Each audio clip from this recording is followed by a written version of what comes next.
Today is September 22, 2017, and we just had the first day of the 7th scriptural month and had an excellent yet short meeting earlier.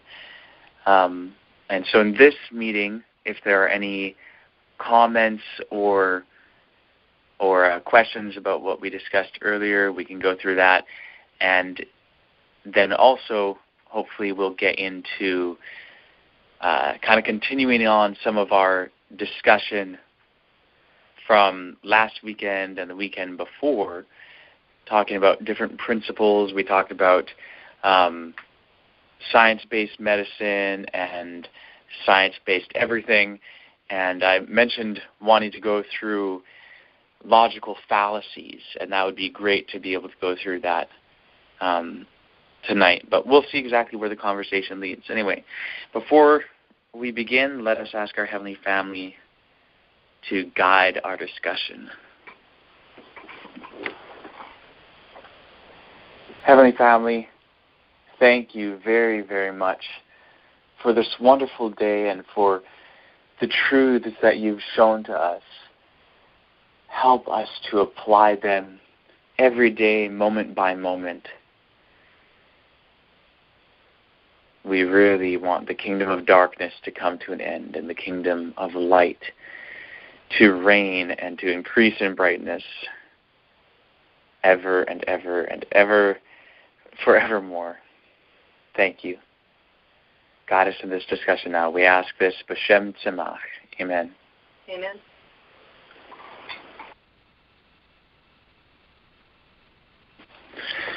All right, so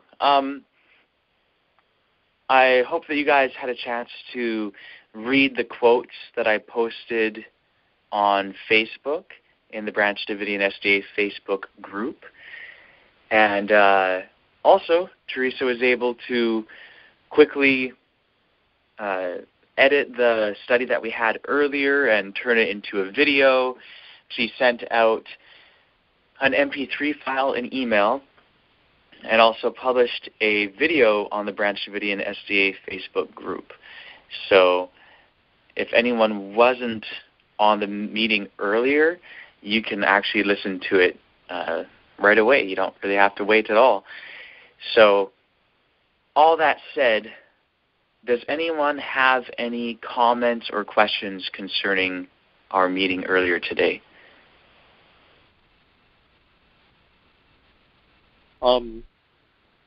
So let's say that you've made the decision to be righteous. You still have to make decisions, and I'm imagining that sometimes you still make a bad decision. I'm supposing that your decision making is good as far as using the information and knowledge that you've got in your mind, but sometimes we don't understand certain things or we haven't received knowledge and we make a bad decision. I guess the question is, how do you know you've accomplished righteousness? Like at what point, or is it just it literally, is it a decision that you make every time you make a decision to be righteous? Like, does that never end? Right, that's a very interesting question. So basically, it is possible, of course, for someone to know that they have left their old life of sin and are walking in the newness of the righteousness of Christ's life. And the way that that can be known is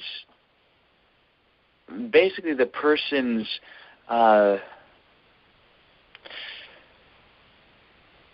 I have to be careful how I phrase this because I don't want to give any sort of misperceptions in this. So someone can know it basically by the Spirit, but I have to qualify that because many people have what they call like the conviction of the Holy Spirit, that they're saved and they're justified and all of that. But yet they know that they're walking in sin and they don't see a conflict. So it's not the same as that. So in order to explain this without misperceptions, I think I'll have to explain a little bit more. So I'll put it like this. If someone is sinning, they will find themselves desiring to push back the spirit of truth. They will have the conviction of conscience against a certain sin, but then push that back. So that's an experience that is inevitably there for anyone in sin. For someone who is not in sin, the experience will be the opposite. The person will constantly seek our Heavenly Family. They will constantly want to be united with our Heavenly Family and following their principles and so on and so forth. And so in a sense, like it's always easier to falsify something than to prove something true. Or maybe I shouldn't say always, but it is usually easier to falsify something than to prove something true. But there is I'll say when it comes to this, it's kind of like at least I have a hard time defining exactly what it is that will let a person know. But it is, at the same time, important to keep in mind that it's not like it's a new state wherein now you just, by default, do right all the time, whereas before you didn't. It's a change in a way of thinking, and someone will know if they've had a change in their way of thinking because it impacts every aspect of their life.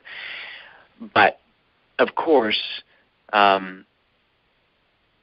people can think that they're righteous when they're not, and there's the typical idea of the Pharisees thinking that they're righteous and praying and, I'm so glad that I'm righteous and the other guy isn't, and I'm glad that I'm not like that, and so on and so forth. But it's a real change, and it can hardly not be recognized. At the same time, someone who has experienced that change and is genuinely living the righteous life of Christ will be self-forgetful. That's a phrase that Ellen White uses.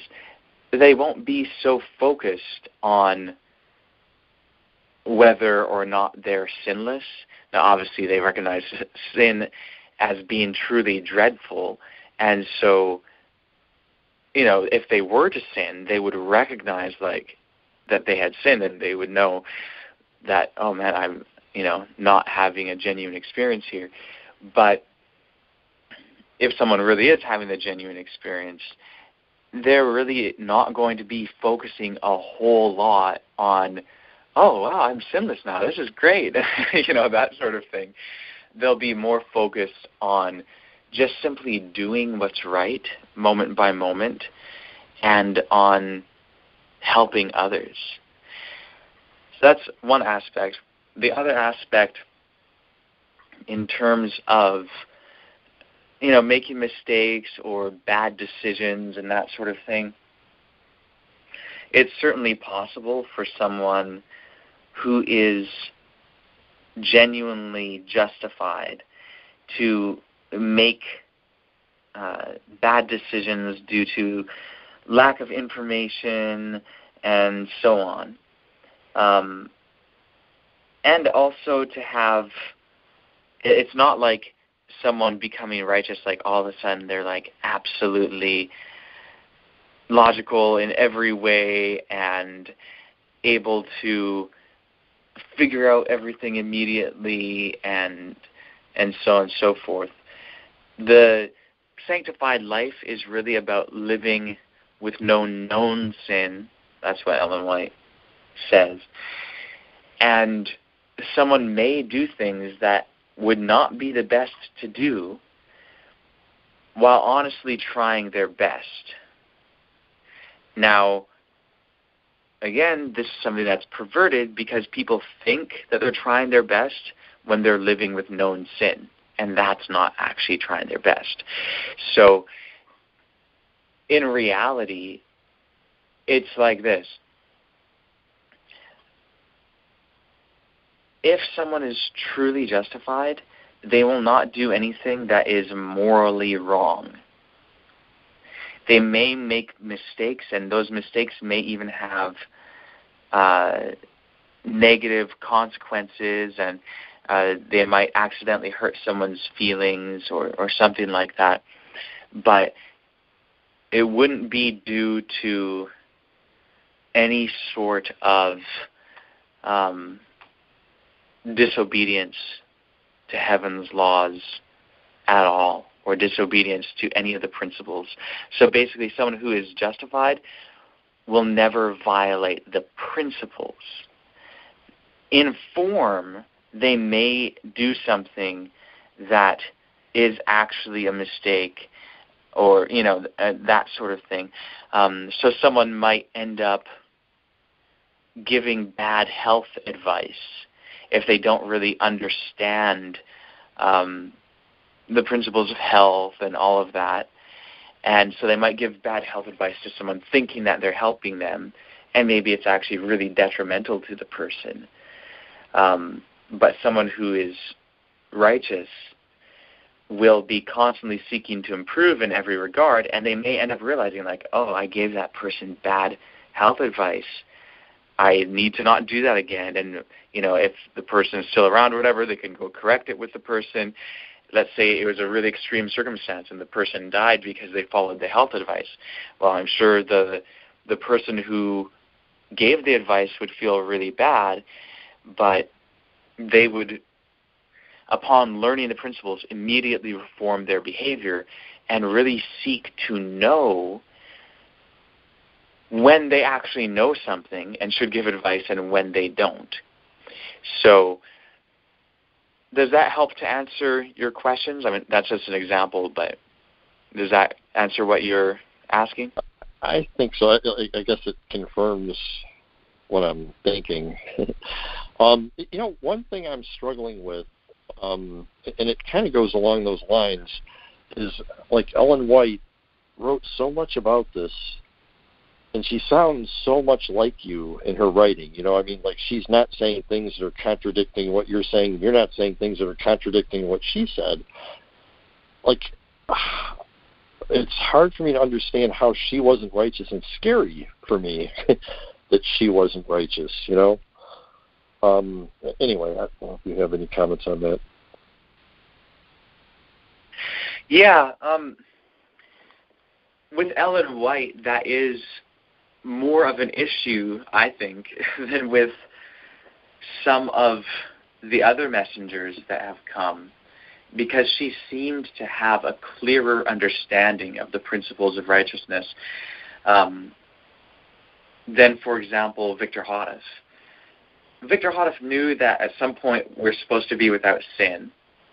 And there are places where he even talked about being without sin now.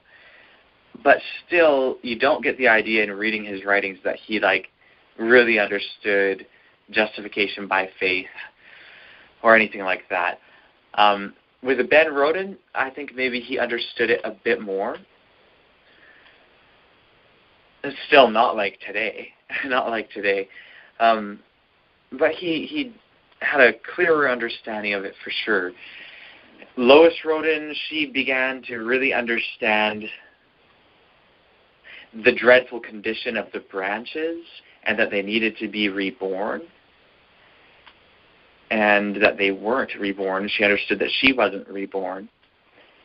And she even talked about justification by faith and how being justified is not only having righteousness imputed to you, it's also having it imparted to you, and that the justified person does not sin. So she understood that. I don't think she understood as much of the hows as we understand in this message. And Doug, I think, understood basically what Lois understood, but he had a greater understanding of how far off we have all been. But he did not really understand how to obtain righteousness. Ellen White, I mean, she wrote like she understood it. She wrote it so clearly, and Jones and Wagner wrote it so clearly too. Like, if you read some of the things that Jones and Wagner said, it's like, oh, wow, this is really, really, really clear. And yet, they both ended up, to varying degrees, departing from the faith. So that's a scary thing. With Ellen White, I don't know exactly what held her back in every regard and so on. I really have no doubts that she will be in the kingdom. And I can't really comment on the specifics of her life because, I mean, even though we have so much about her life, like we have so much information about Ellen White because she wrote so much and there's so much correspondence back and forth between her and other individuals. But, yeah, I mean, there's statements where she so determinedly, like, takes a stand, like, I will follow truth and only truth, and I will not follow error. And, like, she was so committed to not failing to do what she had to do as the messenger of God and to just give the message loud and clear. And she didn't always do that, and she admitted that. She said that she actually failed. There was a time in the beginning part of her ministry especially where she really watered things down. And then she was so convicted, like she was showing that the frown of Christ would be upon her if she was to continue on that line, and she determined not to do that. But there were times even later in life where she was supposed to give reproof to someone. I think there was an instance with John Harvey Kellogg where she was supposed to give him reproof and warning, and she knew that she was supposed to. But then her son basically pressured her not to, and she didn't.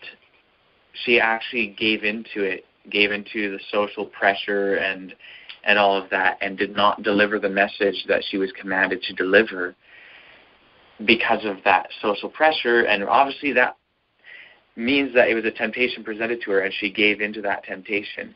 And she said that the results were awful, and so, like, she regretted that sin, and she confessed that to be the case. So, I mean, there were definitely instances, like there were definitely things going on within her own psyche that at times she ended up giving into a temptation to do something contrary to what she knew she was supposed to do. So, unfortunately, and it's awful that that's the case. It can never be fully explained because iniquity is nonsensical. It cannot be properly reasoned out. But yeah. I mean, I don't know. I don't think I have anything more to say on that. I hope that helps a little bit to kind of digest the thoughts. I don't know if it does because I don't have it fully. Yeah, I don't have my mind fully wrapped around her experience either. It does help. One thing that was coming to mind as you were talking is I was kind of putting myself in her place and putting myself in her day and just thinking of, a lot of what she's talking about was a new thing. New to the Christians of that era. I mean, maybe not new to Christ's early followers, but she was under a lot of pressure from a lot of people. Like, I think we can't really fathom the number of people in the kind of political and religious forces that were surrounding her actually at that time. So she had some obstacles that were tougher than we could probably even imagine. Yeah, for sure.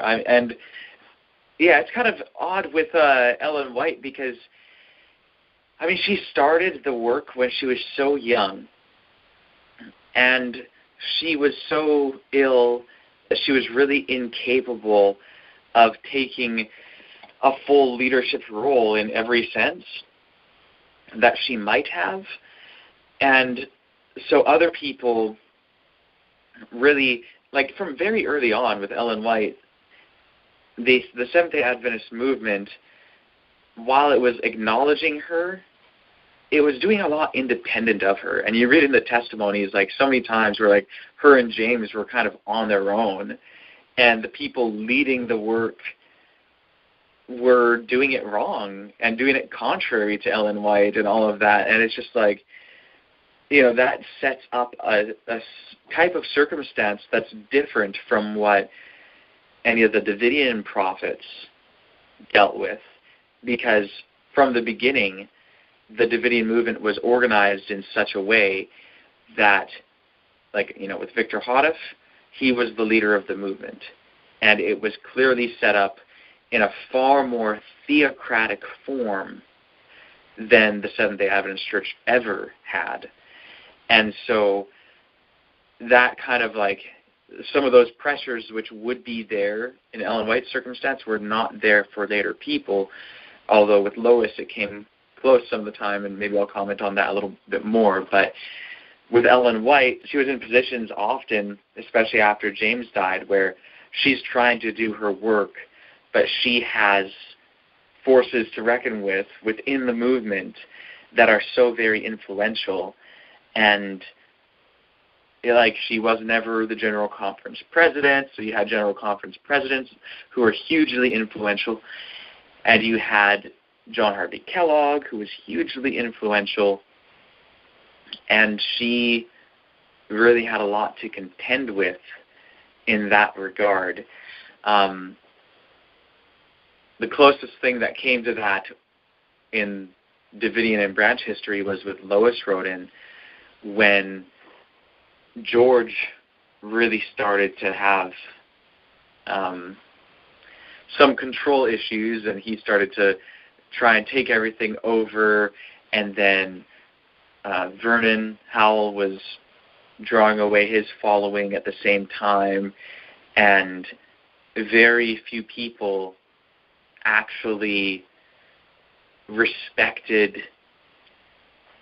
really the mission and purpose and role that Lois Rodin had. And so, you know, people are doing all these other things and doing things in very contrary ways to each other and to Lois. And I mean, it was at the point where like George was selling off branch property, and he was like petitioning, like getting votes for people to vote him in to be the president, which is totally contrary to what the Rod message and branch message have always taught. But, you know, like they were having headway and like totally bringing confusion to everything. And when Doug talked about Lois's circumstance and the types of pressures that she had on her, both within the movement and without, and how she really had such little support from anyone. Like her own son was against her, and Ben had died, and Vernon was against her, and like there were other people too. Like there was just a lot of stuff, and there was a verse from Proverbs that Doug quoted a few times in relation to her. I forget exactly what it said, but it talked about it's kind of like oppression makes the wise person mad, you know, like crazy. Like oppression can drive a wise person insane. And he said that, you know, Lois could certainly relate to that, And Ellen White, especially around 1888, could relate to that sort of thing too, because she just had so much opposition, and people were, like, when she talks about this sort of thing in the 1888 materials, how people were mocking her, making fun of Jones and Wagner, and accusing her of all this stuff. And, like, these are the people who are leaders and presidents and everything. Oh, okay. Teresa found the verse. And yeah, okay, good. It's Ecclesiastes 7:7. Surely oppression makes a wise man mad. So my paraphrase was actually pretty close. So yeah, anyway, awful circumstances. Any of those pressures can be big, and they can help us to understand how people given such wisdom could end up choosing a wrong path, yet it still provides no excuse. It provides no excuse for sin in any instance. Like Ellen White, as she herself says, she really should have given that rebuke to Kellogg. And there's really no excuse for her not. And, you know, with Lois, there's some of the history of exactly what happened with her is cloudy, but, you know, she definitely went through a dark time, a really, really dark time. And, yeah, she ended up giving in to some of the pressures, which is entirely inexcusable.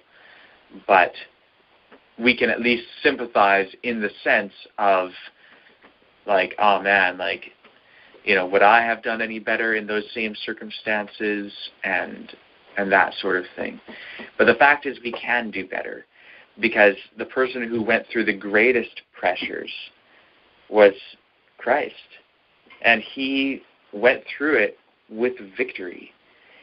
And we can too. We really, really can. And, you know, at the beginning of this message, I had Ellen White's experience in the beginning of her message in mind, because I know that my own tendency would be to do the same thing that she did and really water things down. Like if I have to give someone a reproof or anything like that, like I don't want to hurt anyone's feelings or make anyone feel bad or push anyone away from the message, so I would be inclined to water things down.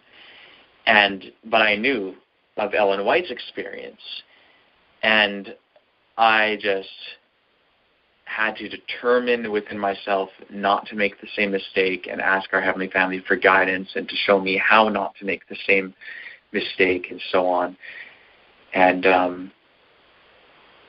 you know, I do believe that it's so, so very possible for any of us to have victory even through the most trying circumstances.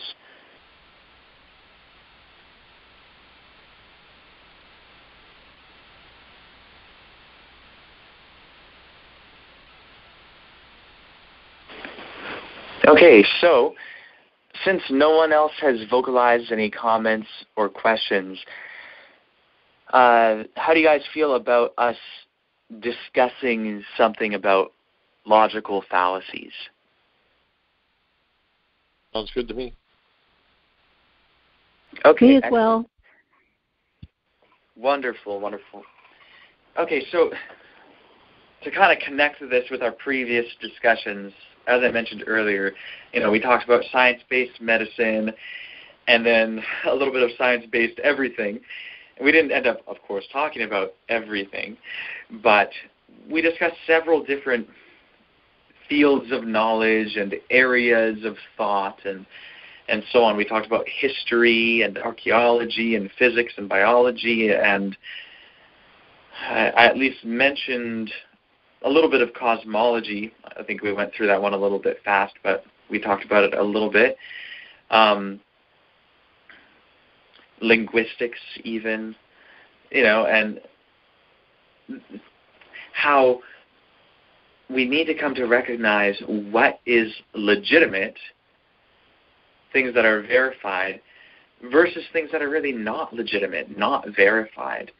And with health, I mean, we spent a whole meeting talking about that, and we recommended the series of lectures, Science-Based Medicine, by Harriet Hall on the James Randi Foundation YouTube channel.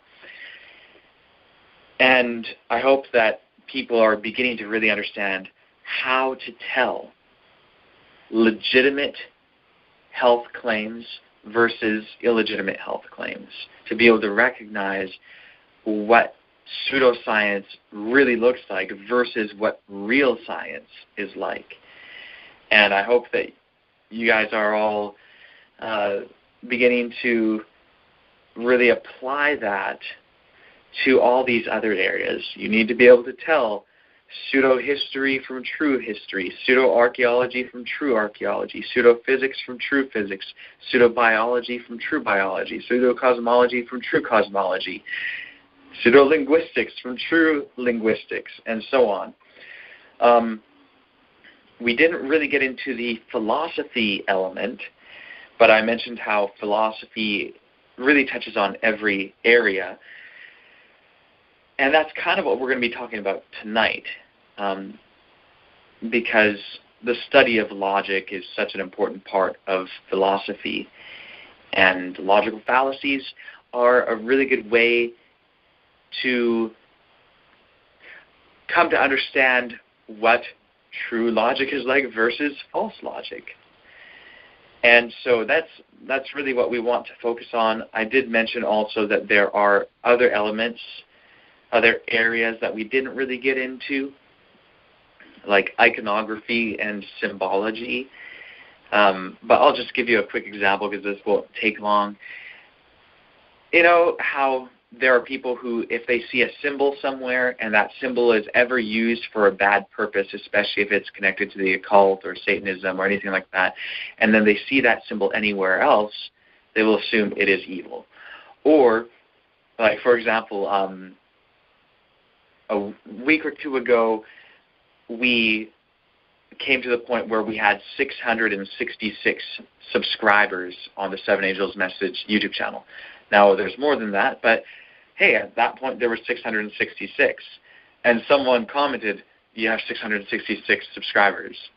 And they didn't really explain what they thought on that, but some people, if they come to a YouTube channel and there's 666 subscribers, they're going to think that it's like a sign that there's something evil.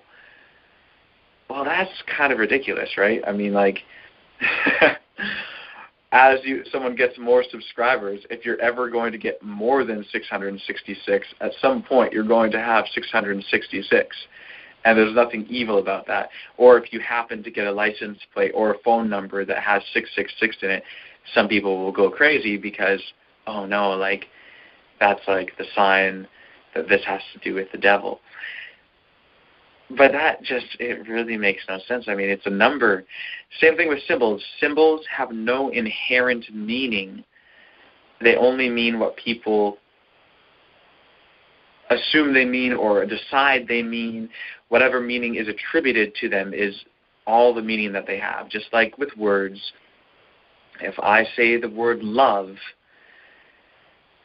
the phonetics of that, love, has no meaning at all. Like, you could say that same collection of sounds in another language, and if it does not happen to be another word in that language, it will mean nothing to them because there is no inherent meaning. It's a collection of sounds that we take as representing a certain idea. So it's purely symbolic. Same thing with visual symbols. Doesn't matter if it's a visual symbol or an audible symbol like words, or if it's even a symbol that is a symbol of touch. Like there are gestures, like when someone is feeling bad and someone touches their shoulder. They might say, are you okay, or something like that. But you can even touch their shoulder without saying, are you okay? And it communicates something that represents something. And so, you know, there are many symbols, and they come in many different forms, but it's all symbolic. And, there is a false symbology where people take symbols as meaning this and only this, and basically use logical fallacies wherein they are applying a meaning to a symbol in a certain context where that meaning does not apply in that context. And so what we'll find really in going through logical fallacies is that all of these pseudoscientific approaches to all these different fields are littered with logical fallacies, whereas true science is in harmony with true logic. As a quick side note, I will also mention that an area that we did not really discuss is politics, but people often come to political perspectives based on faulty reasoning as well. And just an example that I think everyone will be able to understand. Christians may think, well, Christianity is good, going to church is good, and going to church on the Lord's Day is good. So a Sunday law for our nation would be a good thing. You can kind of see that type of reasoning, but obviously there are huge problems with it that we all recognize, and there's a reason why church and state are supposed to be separate. And, basically for people to take that political perspective, they have to use faulty reasoning. And here's another example of that. Well, the Bible should be taught in public schools, or we should have Christian prayer in public schools. You shouldn't tell me that I can't practice my religion in school. Yes, let's pray the Lord's Prayer in the classroom, and a teacher should have a right to guide the students through the Lord's Prayer if that's the teacher's religion. You're restricting their religion by not allowing them to lead out prayer for the school or to teach some other biblical view. And people will, in order to promote that view of the Bible should be taught in school or prayer should be in school as an event put on by teachers or whatever, you end up having to be inconsistent logically, because all of a sudden, if your local Satanist congregation wants to do the same thing, well then all the Christians object. And then, well, which religion is allowed, which isn't? And then all of a sudden you have the state enforcing a religion. And then the other religions become penalized. And then if it's going to be Christianity, what brand of Christianity? What type of Christianity? Is it going to be the Southern Baptist interpretation of things? And which Southern Baptist interpretation of things? The Catholic? Well, which Catholic interpretation of things? So you have all these denominations and then subgroups within denominations, and you have all these different problems. Another thing that I'll say, politically speaking, is if we are supposed to understand separation of church and state, well, here's the thing, is someone may come to a view, even as someone who opposes the uniting of church and state, may end up forming political views that are actually promoting church and state being united without them realizing it. And I know that not every Adventist understands that the Bible should really not be taught in school, and that there really should not be in public schools, times of prayer and all of that sort of thing. Like there should not be reciting the Lord's Prayer and so on, or even having like a chaplain at a public school. Even if you do it for multiple religions, or there's rooms at public schools. Some public schools have rooms that are devoted for like prayer and stuff like that. So that's totally inappropriate when it comes to church and state separation, because that's giving some sort of special thing for religion. Sure, you could have a room that's devoted for free time for whatever, and then if students want to go there, and if some of them happen to pray, well, they can do that. Just like if a student is convicted that they should be praying to Krishna before they take their test to ask for help, they can do that in their own space, in their own time, even if they're at the school and so on. But there should not be anything promoted or put on by a school that in any way advances religion. I'll give another example. I'm going to rephrase this. It would be very easy, and this happens, for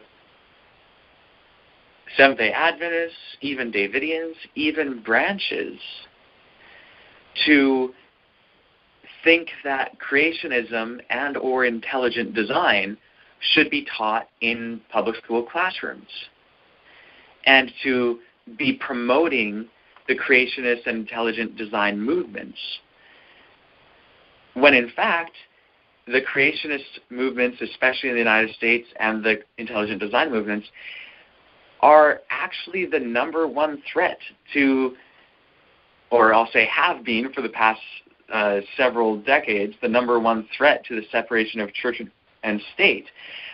Maybe that's changing now with the new administration in the United States, because there are church and state issues there. But in reality, like, creationist organizations and the intelligent design movement have actually tried many times. Like, there has been literally dozens of cases where these organizations have gone to court to try and get creationism and intelligent design taught in public schools, either it being required to be taught or it being an option for teachers to teach creationism and intelligent design. And it's very easy for Seventh-day Adventist, Davidians, and branches to think, well, yeah, that's reasonable. Yeah, teach the controversy, all of those sorts of things, when really that's uniting church and state. That's bringing in perspectives that are religious perspectives into a public school classroom. And that's totally, totally wrong. And so I think many Seventh-day Adventists end up kind of jumping on the bandwagon with, evangelical creationist organizations and so on, and kind of like supporting them and promoting them, when really they're really strongly working against a huge aspect of what Adventists are supposed to stand for. But the reason why so many Adventists will end up siding with those organizations and promoting them is because, we're all fellow Christians and we're all fellow creationists and everything, and so, yes, we are promoting this, and yes, we will be in favor of what you're trying to do, when really it's working at cross purposes with what we know to be true. So that's an example of forming a political view based on a religious perspective that is rooted in the unfortunate mode of thinking in which we tend to agree with someone and promote someone's points so long as they generally agree with the belief system with which we identify, and we will oppose those who hold positions that disagree with the general positions that form our identity. So that's something that we need to be aware of, and there are other political examples that I could give where people have views on political issues that are informed by their religious perspectives, and they'd end up choosing a side. And, I'm actually going to give another example, and I understand if this is controversial, but I ask that you guys really consider this. So there's the issue of whether same-sex marriage should be legal. And many people, like most conservative Christians, will say no. And most Seventh-day Adventists will say no. And most Davidians, most branches will say no, it shouldn't be legal because marriage is the uniting of one man and one woman. Well, upon what basis do we say that? Is it not upon a religious basis? If so, what right do we have to use our religious perspective as being the basis for what the government should consider legal and not legal?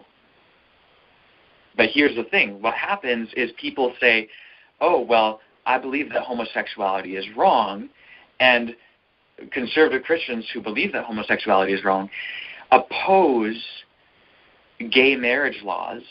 And so, yeah, I'm opposed to gay marriage laws. I'm opposed to gays being legally allowed to marry. So you see how easily we can jump on that bandwagon, because it seems like if we say that gay marriage should be legal, or at least that we shouldn't oppose its legality, then it seems like we're promoting gay marriage, and we don't want to promote gay marriage, so then we say, oh, well, that shouldn't be legal.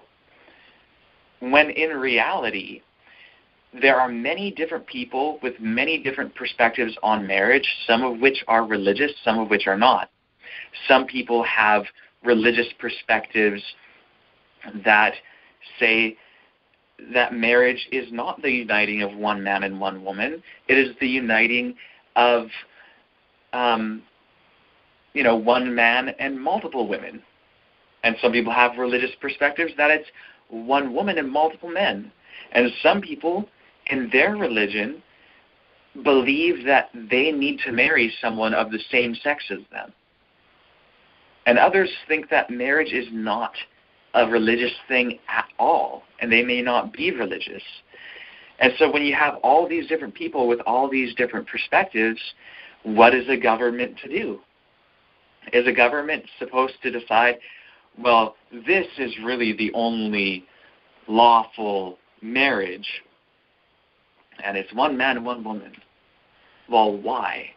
Again, it all comes back to a religious perspective. And so, the only real basis that the government would have for being able to restrict marriage within those particular confines is a religious one. And so it would be wrong for a government to make laws based on that religious perspective.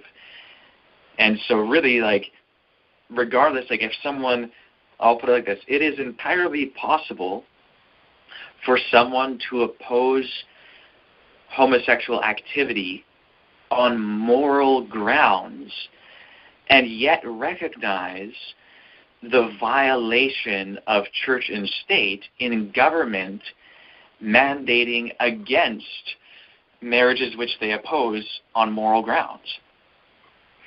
So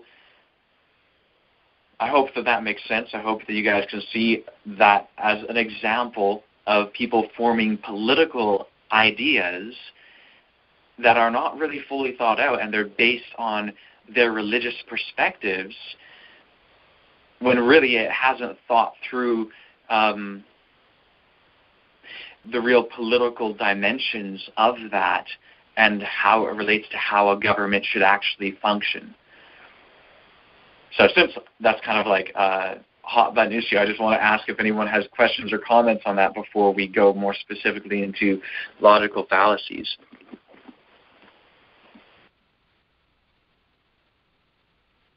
I agree with that, but where do you draw the line then? I remember asking this as a Seventh-day Adventist, struggling with the whole church and state thing, with the Ten Commandments, thou shalt not kill. Obviously that's a law, like that's a good law. And I would assume that all humans would think that it has nothing to do with religion or morality. But same thing like with lying to a judge. So where do you draw the line, with morality and governmental law? Yeah, very, very interesting. So basically, governments, of course, are there for a reason. There's laws that have to be made, and it really has to do with, what's the best way for me to put this?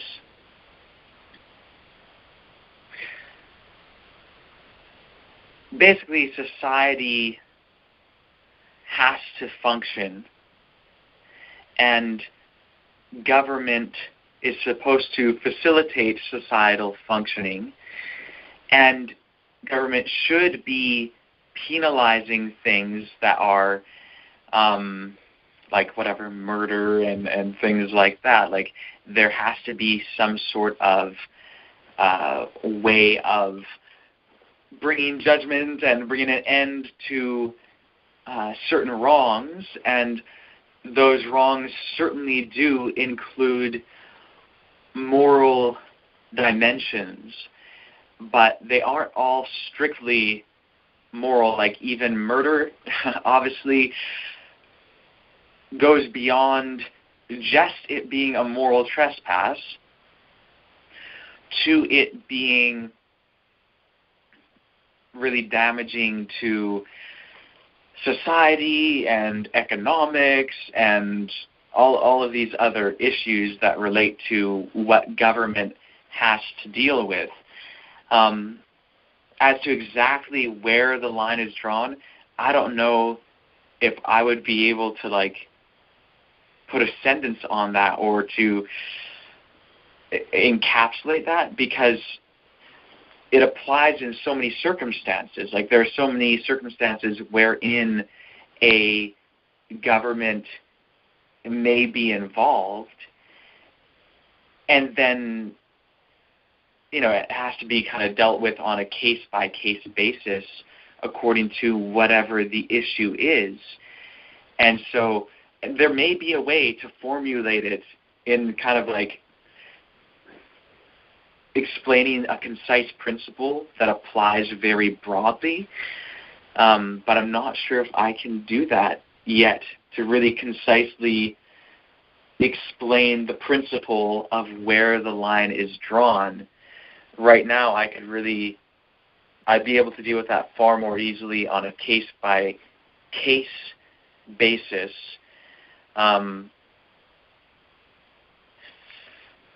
So, yeah, and there are other things, here's the thing. There are things that are morally wrong that governments should mandate against and really be there to stop. But then there are other things that are morally wrong that, even though it's morally wrong, a government should not restrict it. Like, for example, free speech. That's really important. People can abuse free speech and speak lies and say things that are just mean to people and intended to hurt people, and those things can be morally wrong. It's morally wrong to lie. It's morally wrong to verbally abuse people and so on. But there really shouldn't be laws which restrict people from speaking their mind.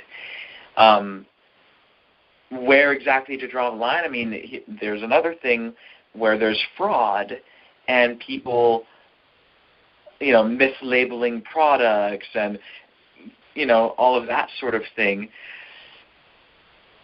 Well, should there be laws against that? And where does it go from lying to lying with a product, and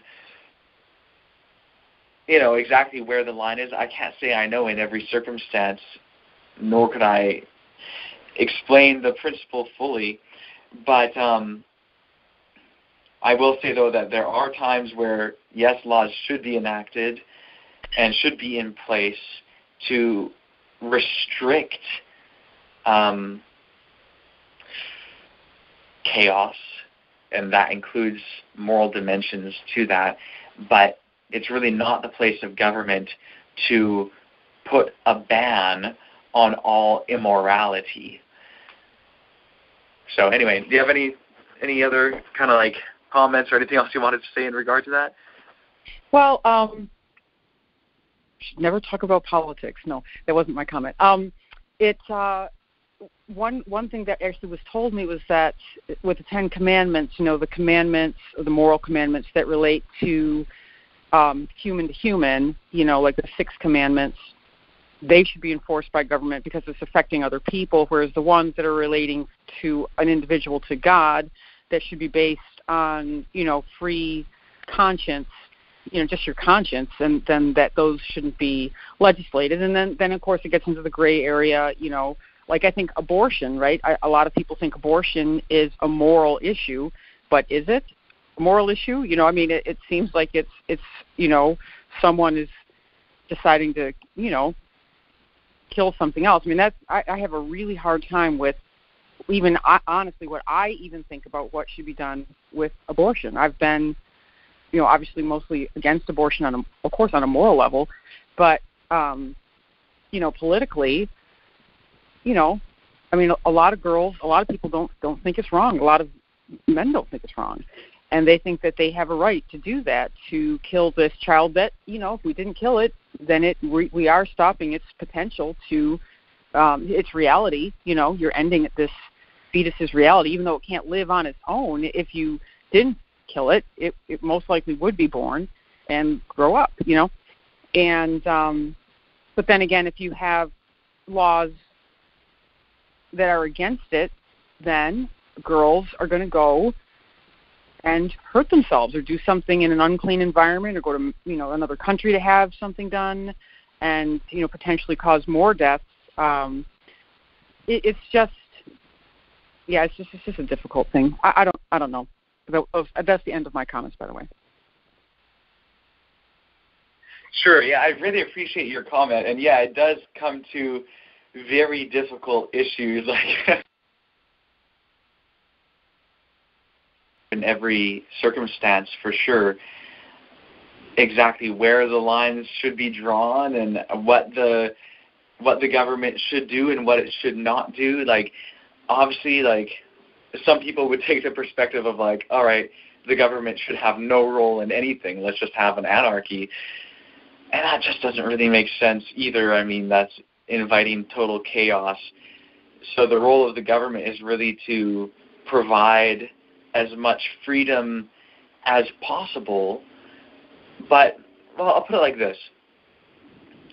A good principle for government and government legislation is that the government should allow freedom wherever possible until that freedom really disrupts someone else's freedom. So with murder, well, that is a person who is basically taking their freedom, as it were, to go and kill someone else, but that's violating someone else's freedom. So that's a problem. However, if you have a situation where you have two consensual adults, let's say they're a homosexual couple, and they want to get married, and in their perspective, their freedom demands that they be allowed to marry each other. Well, they're consensual, they're both like on board with that. I don't think that the government should be able to restrict that, because their decision to do that isn't actually going against anyone else's freedom. They're not violating someone else's rights to freedom by making their own decision. So, even though there's, same-sex marriage does definitely have a moral element to that whole question, and some believe, this is immoral, it's wrong. But really, if it does not actually, like, even if it's true that, hey, this is morally wrong, so long as they are not restricting someone else's freedom by doing that moral wrong, then the government should not mandate against it. So perhaps really that's the best I can do at giving a principle, is that when it comes to someone doing something that either violates someone else's freedom or not, is really like where the government has a place. If it's something where people are doing things and it does not violate anyone else's freedom, even if what they're doing is morally wrong, the government really doesn't have a place to get involved. However, if someone is doing something morally wrong that actually prevents someone else from having their freedom, whether it's their freedom to live or their freedom to choose, their freedom to worship, their freedom, whatever it may be, then I do think that the government has a place to get involved and have laws and that sort of thing. Does that make sense? Yep, thank you. Okay, cool. All right, so moving on from politics. But actually, before moving on from politics, I just want to say those are really important issues, and I know that people become emotionally charged when it comes to politics and when it comes to religion. But we have to remember to be level-headed, and let's not assume that the ways in which we have viewed political issues in the past are always correct. And let's not form what we think about what political decisions should be based on our own moral compass, our own moral decisions. Even if we know something to be morally wrong, it does not mean that a government should make laws based on our moral standards. So let's just keep those principles in mind for politics. And it applies to other things too. These principles which apply in politics do apply in other things. So anyway, moving on from politics to logical fallacies. I think I mentioned in a previous meeting that it's just really important for people to become familiar with logic and with logical fallacies, and to be on guard against committing logical fallacies. And there's a Wikipedia page which gives a list of logical fallacies. I think that it is of value to take a look at that, to go through it, and to understand the basic fundamentals of logic. Now, when it comes to logic, most people of which I'm aware tend to assume that logic must be simply assumed, that logic is really not demonstrably true. Logical principles and axioms can never be proven to be true. They must just be assumed to be true. And thus, logic itself is just an assumption, and people end up doing a lot with that. People end up really trying to justify irrational beliefs by saying, oh, well, logic is your assumption without proving it, therefore I'm justified to make another assumption without actually proving it or providing evidence.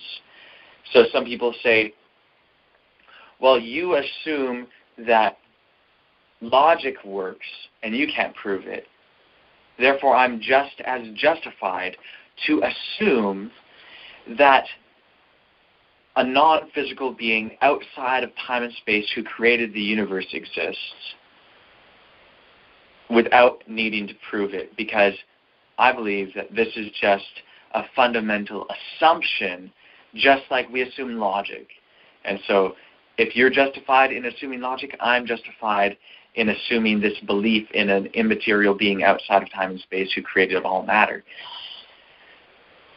And there are many huge problems with that, but unfortunately those who believe that logic should just be assumed don't really have a good defense when it comes to that, don't really have a good way to justify why someone shouldn't just assume something else. If accepting logic really is just an assumption, and that basically one should be able to assume anything else.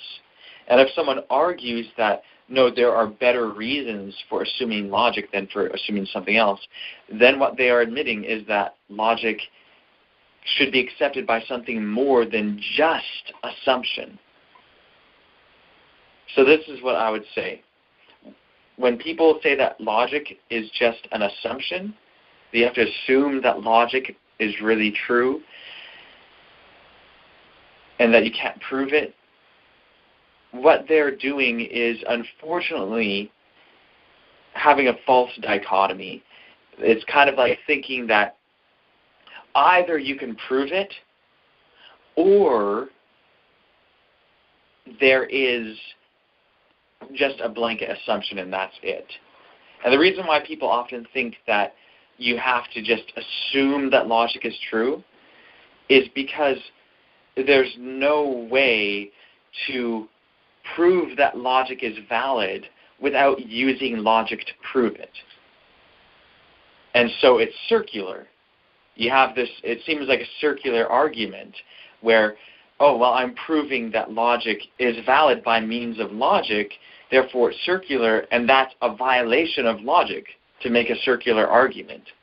And so therefore, the only way for me to prove logic is to do something illogical, and so I'm not really proving it. So I can't actually prove it. So therefore, I'm kind of bound to use logic because it's the best thing I have. Well, I can't really prove that it works because in me trying to prove that it works, I'm using logic, which is circular, which violates the logic, which is actually being illogical, but it's the only way. So let's just all assume that logic is true, and that's it. So you can kind of see that. Like, it makes sense. Like, it seems like you can't really prove logic other than you're committing a logical fallacy by using logic to prove logic, which is circular. But really, that's overcomplicating things. It really is not like that at all. The fact is, you don't need to make a logical argument. You don't have to formulate a logical argument in order to prove that logic is valid. That doesn't make sense. In fact, really, all it really is, the fundamental principles of logic are merely statements of observations of physical reality. An observation is radically different than an assumption. If there's any distinction between making an assessment based on evidence versus making an assumption or just totally coming up with something without any evidence, then making an observation and stating it is very different from making an assumption. So the first fundamental principle law of logic is the law of identity. A is A. That's just saying something is what it is. Like, that's just an observation of physical reality. If you define the word tree by all the properties of what a tree is, and you say a tree is a tree, that's an example of the law of identity. That's not actually making any assumptions about anything. It's making a statement about an observation. That's all that it is. It's an observation about the physical world and making a statement to explain that observation. The law of non-contradiction. That's the second fundamental principle of logic. And that's to say that A is A, and A cannot be not A. That's all it's saying. A cannot be not A. Well, all that's doing is saying that lying about that physical reality can't be true.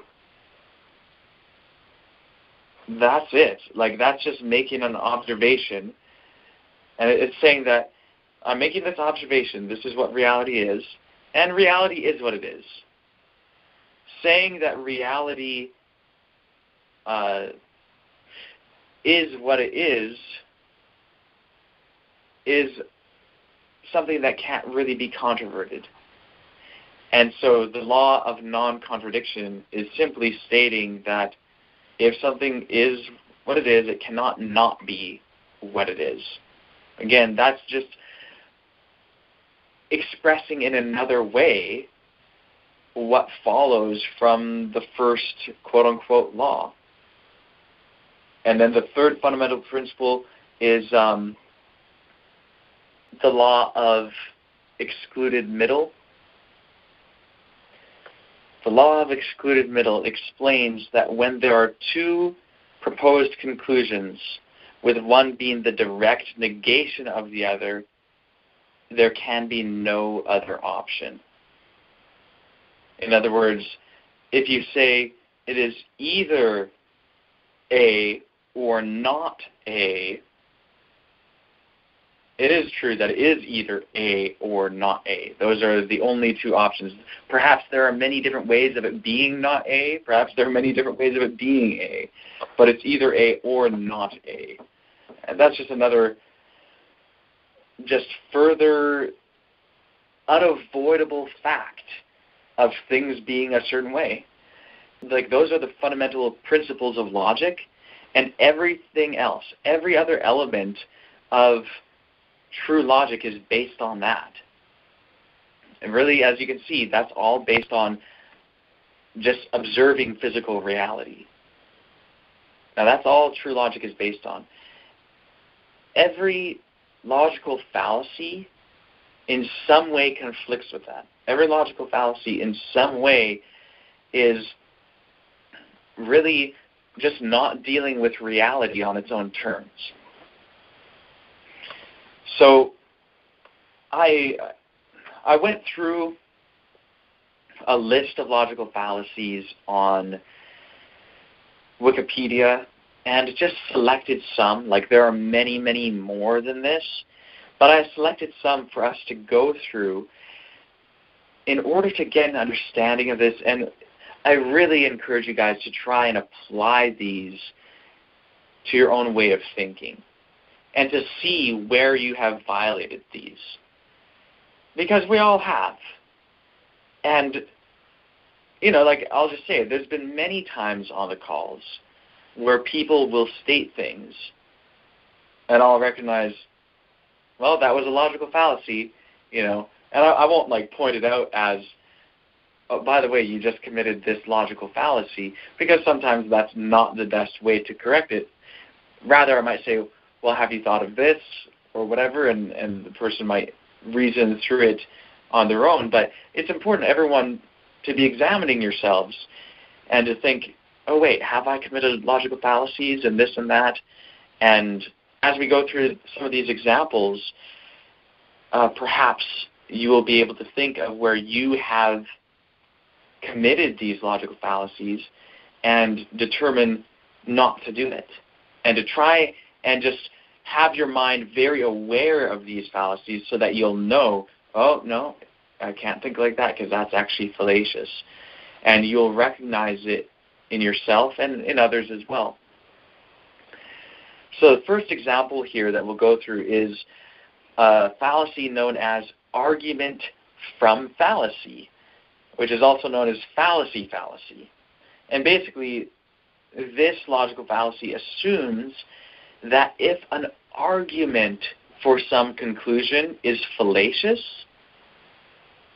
then the conclusion is fallacious. In other words, if you have a bad argument, then the conclusion of your argument is also false. So an example of this given on Wikipedia is this. So someone, they give an example with like a conversation between two people, Tom and Bill. So Tom says, all cats are animals. Ginger is an animal. Therefore, Ginger is a cat. Well, that doesn't make sense, right? Like, that's a logical fallacy. But that's not the logical fallacy of the argument from fallacy. What Bill says is the argument from fallacy. So again, Tom says, all cats are animals. Ginger is an animal, therefore Ginger is a cat. Now Bill says, you have just fallaciously affirmed the consequent, which is a logical fallacy. You are incorrect. Therefore, Ginger is not a cat. Well, here's a problem, right? Ginger might actually be a cat.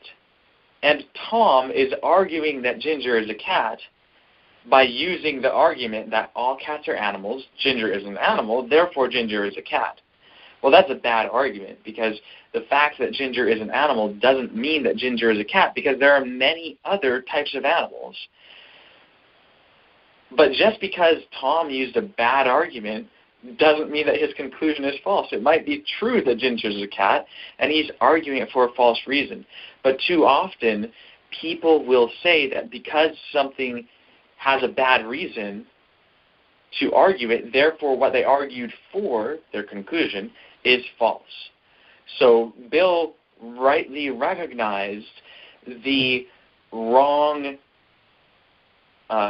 argument, the false logic that Tom made for the conclusion that Ginger is a cat, but then he himself committed a logical fallacy by saying, because you, Tom, fallaciously argued that Ginger is a cat, therefore Ginger is not a cat. Well, that doesn't make sense. So another example of this, Tom says, I speak English, therefore I am English. Bill says, Americans and Canadians, among others, speak English too. By assuming that speaking English and being English always go together, you have just committed the package deal fallacy. You are incorrect. Therefore, you are not English. Well, here's the thing. Tom may be English and may be just using a bad reason to say, oh, I speak English, therefore I am English. The fact that his argument is fallacious does not mean that his conclusion is fallacious. Here's another example of that. This one's not on Wikipedia, but it's just another example. I want to apply these to things that might relate more to circumstances with which we have to do. A Muslim may say, the Quran says it is true, therefore it is true. And a Christian might say, you are assuming your own conclusion, because you're assuming that the Quran is being truthful when it's saying that it is true, and you're using it as the basis to say that it's true. So you're assuming it. That's an example of a logical fallacy known as begging the question. And so a Christian may say, well, you are fallaciously arguing that the Quran is true, therefore the Quran is false. And Christians do make that argument. Well, guess what? That's just as bad as Bill telling Tom that Ginger isn't a cat just because Tom had a bad argument to try and say that Ginger is a cat. Just because a Muslim may have a fallacious argument trying to prove the Quran to be true doesn't mean that the Quran is false. Another example, someone may say, so let's just say we have person A and person B. Person A says, the virgin birth is false because there's no DNA evidence, because there's no doctor report. Sounds familiar. Sounds familiar, yes. So person B may come along and say, oh, just because there's no doctor report and no DNA evidence doesn't mean that the virgin birth is false, because you shouldn't expect that. That's a bad argument. Therefore, the virgin birth is true. That doesn't make any sense. Just because someone gave a bad argument against the virgin birth does not mean that the virgin birth is true. You see the fallacy here? It's arguing that because a bad reason was given for a certain conclusion, that therefore the conclusion is false. That is the fallacy of argument from fallacy. You committed a fallacy, therefore what you're trying to prove is false. You said that the virgin birth is false because there's no doctor record, therefore the virgin birth is true. In other words, they are asserting the opposite conclusion because the conclusion that the person was trying to argue was argued from bad reason. Well, it's very possible that the virgin birth could be false, even if arguing that the virgin birth is false based on a lack of DNA evidence or doctor records is a fallacious reason. Let's flip this on its head. Now let's take another person. And this person says, the virgin birth is true because the Bible says so. Now you have another person, they come along and they say, that is bad reasoning. That is fallacious to say that this is true because the Bible says so. Because the thing is, you are assuming the thing to be true as evidence for your conclusion. So they recognize that that's bad reasoning. So again, person A says the virgin birth is true because the Bible says so. The other person says that's bad reasoning. Therefore, the virgin birth is false. That doesn't make sense. You are now arguing that because the person gave a bad reason, that their conclusion is therefore false.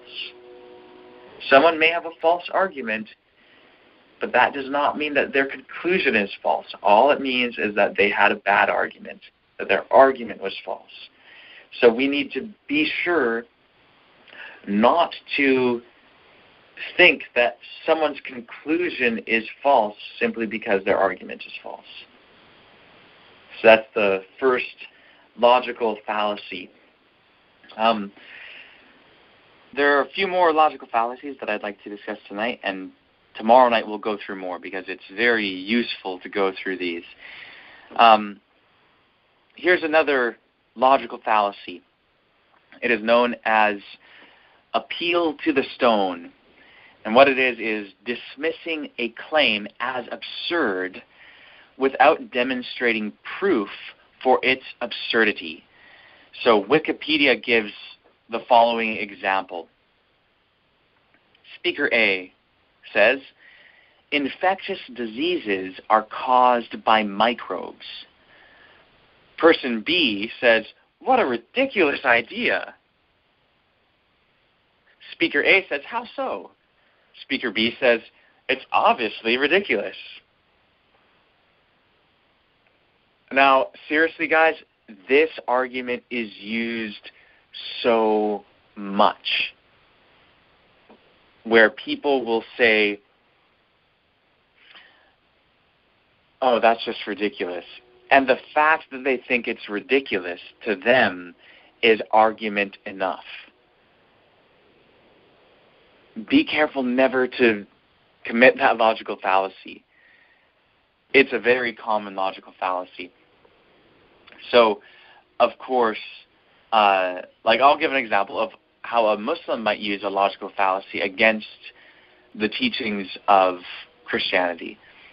Oh, you're saying that God had a son? That's just ridiculous. That's just applying human things to God. Okay, so that's just an argument saying, that's ridiculous, without showing that it's actually ridiculous. Now, I'll give an example, and many of us may have actually fallen victim to using this logical fallacy with the example that I'm giving. The Holy Spirit's female? How ridiculous. I remember thinking that.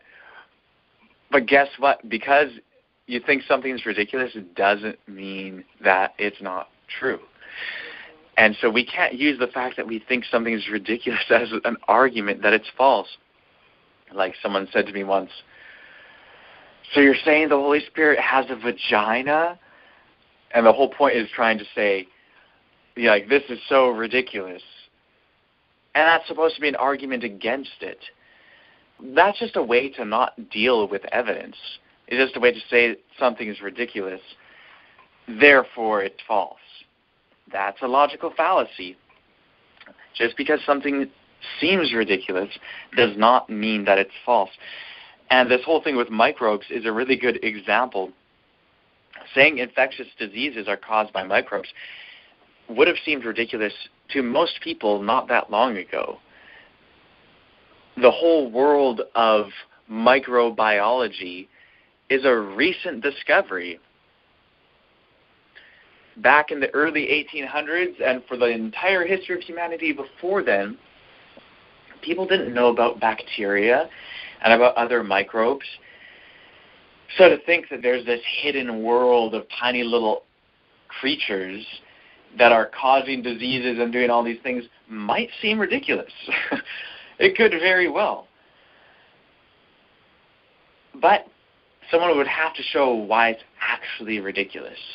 If it's just seemingly ridiculous because you never thought of it before, it doesn't mean that it's actually ridiculous. So usually people think that something's ridiculous just because it is unfamiliar to them.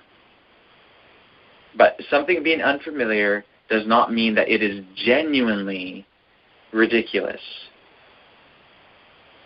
So, or, basically we have to keep that in mind. Another example, a Christian may just think it's ridiculous to think that Jesus didn't die on the cross. Because most Muslims think that Jesus didn't die on the cross. For a Christian to meet a Muslim and a Muslim says, "Oh, Jesus didn't die on the cross," a Christian may think, "Oh, that's just ridiculous. That's just absurd to think that. I mean, everyone knows that Jesus died on the cross." Well, just because you think that their argument is ridiculous does not mean that it's not true. Now, I do believe that it is not true that Jesus didn't die on the cross. In other words, the claim that Jesus did not die on the cross is a false claim. I believe that it is indeed a false claim. But it's not false because, well, everyone just knows, and therefore it's ridiculous to think otherwise.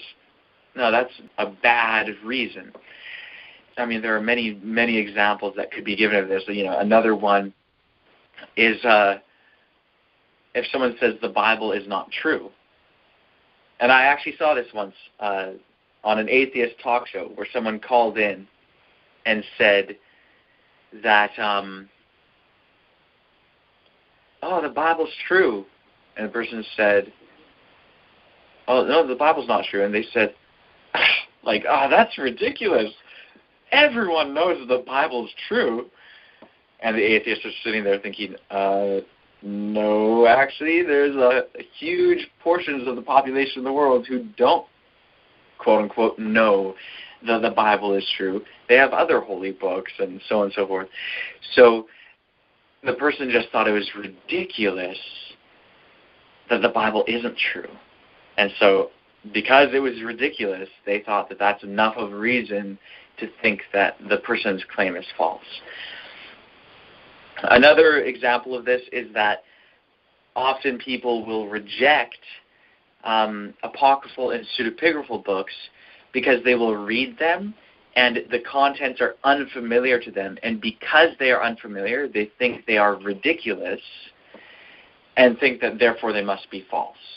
So someone might read 1 Enoch and think, oh man, it's talking about all this stuff of these weird visions and all this weird descriptions of stuff. That's just crazy stuff. That's ridiculous. That can't be true. Or I had a Davidian friend early on when I was studying the Rod message. I came across Ellen White's statements about the Apocrypha, and I asked this Davidian friend, "Hey, I read this from Ellen White. Do you think that there's something to the Apocrypha?" And he said, "Oh, I've read it, and it's just ridiculous stuff. Bel and the dragon, it talks about Daniel basically making a dragon explode, and that's just ridiculous. So it can't be true." interesting that the same type of thinking was not applied to a talking snake from Genesis or to a talking donkey in Numbers and all of that. He was saying that it's ridiculous, but the reason why it was assumed to be ridiculous is because it was unfamiliar. And someone else who's not familiar with the stories in the Bible would think that that's ridiculous because they are unfamiliar with it as well. So we need to not just assume that something's ridiculous because we're unfamiliar with it and it sounds foreign to us. Therefore, it's ridiculous, absurd. And then we assume that it's false because we consider it to be ridiculous and absurd. So that's another logical fallacy. Moving on, another one. And this one is actually very similar. Argument from incredulity. And this is basically, I cannot imagine how this could be true, therefore it must be false. So basically it has to do with someone's lack of imagination and how they just cannot possibly imagine something to be true, therefore it must be false. Very similar to the previous logic fallacy, appeal to the stone, which is arguing that something is ridiculous, therefore cannot be true, without showing why it's ridiculous. This is different from that, but it's similar in some ways. Basically, it boils down to someone's failure to be able to imagine something as true, therefore it must not be true.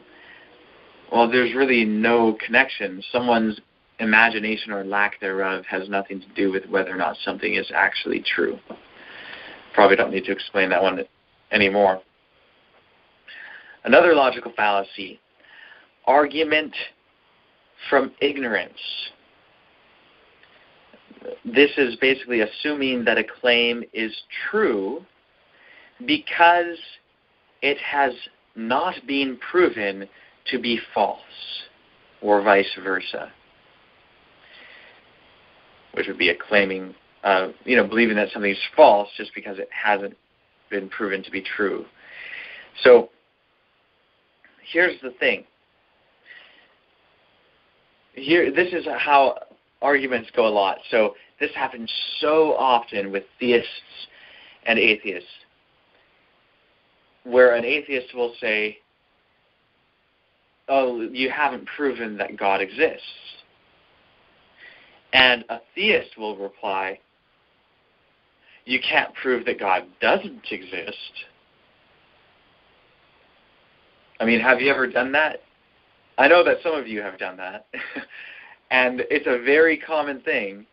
And people think that because someone hasn't proved that God doesn't exist, therefore God exists.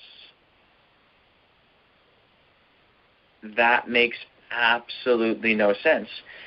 Just because something has not been disproven does not mean that it is true, and it does not mean that it is legitimate to believe it. So here's the thing.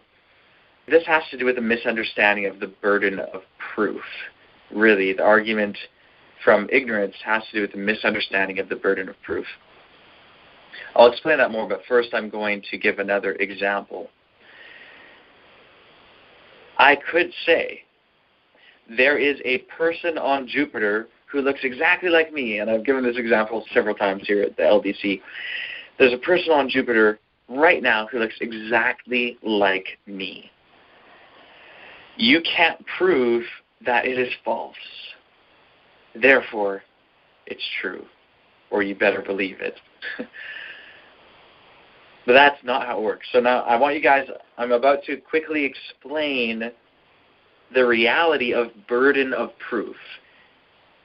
So please really pay attention to this. This is something that you need to remember. Whoever makes a claim has a burden to prove that claim. And when I'm using the word prove or proof in this context, we're talking about it like in a judicial type of context. We're not talking about it as in moving someone to the point of absolute certainty, because that's impossible. No one can ever come to the point of inability to doubt.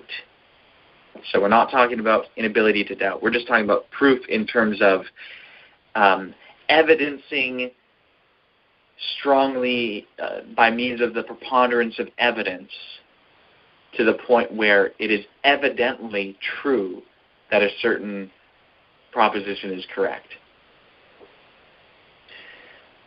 So if you make a claim, you have a burden to prove that claim, period. If someone else makes a claim, they have a burden to prove that claim, period. If someone disbelieves your claim, you have the burden to show the evidence that your claim is correct. If they disbelieve it, it's not their responsibility to prove that it is false. Disbelieving something does not mean that they're making the opposite claim, and it doesn't mean that they are making the claim that your conclusion is false. I'll go with the theism example again. So if you go to someone and you claim God exists, and they say, I do not believe that God exists, it would be wrong of you to tell them that they have to prove that God doesn't exist. That's shifting the burden of proof. They're not the one making the claim. They're just saying, I'm not convinced by your claim. If you say God exists, you have the burden to prove that God exists. You can't shift that to someone else just because they don't accept your claim without committing a logical fallacy and without being unjust. So remember, if you make a claim, you have the burden of proof. Now, if someone was to come and say, God does not exist, now that's a claim. That's more than saying, I do not believe the claim that God exists. That's making an additional claim. If they come in there and say, God does not exist, then they have the burden to prove that God does not exist. So that would be an instance where they would have the burden of proof. But even if they make that claim, that does not free you from your burden to prove the truth of your claim that God does exist. You see, it's not like the way people usually think of it is like, oh, either I have the burden of proof or you have the burden of proof. But it doesn't really work like that. It only works like that in a circumstance where one person is making claims and the other is not. If you have someone who is not making claims, then they truly don't have the burden of proof. But if someone is making a claim, then they do. Very often in a conversation, both people have a burden of proof because they are both making claims. So long as they're both making claims, they both have burdens to prove their claims. You should always have clearly in mind what your claims are and make sure you have evidence. If you don't have evidence to prove the claims that you make, then you should not make those claims, nor should you believe those claims until you have the evidence. If someone else denies the claims that you make, if they do not accept your claims, do not shift the burden of proof onto them to prove your claims false. That's not their responsibility. So this is a really, really important one. This is a big one. It comes up a lot. Argument from ignorance is a very common fallacy.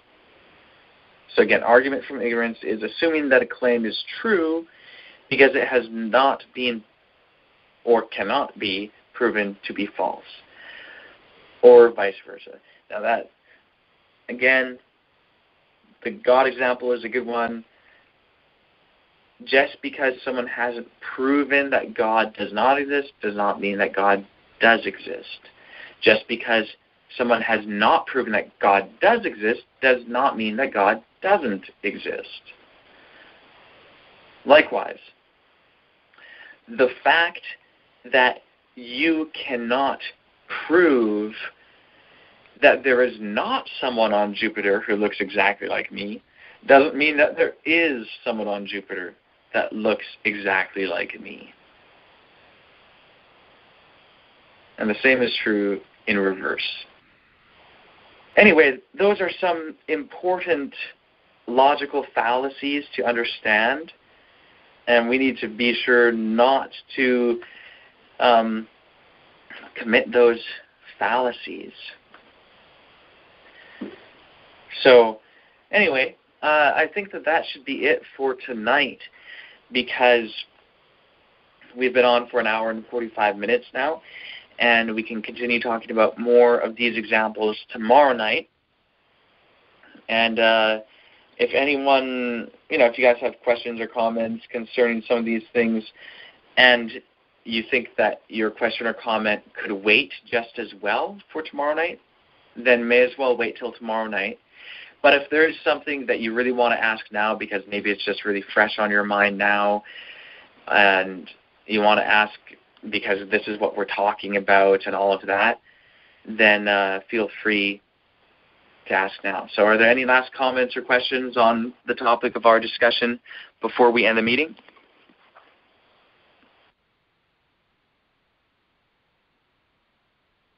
All right. Seems like there isn't.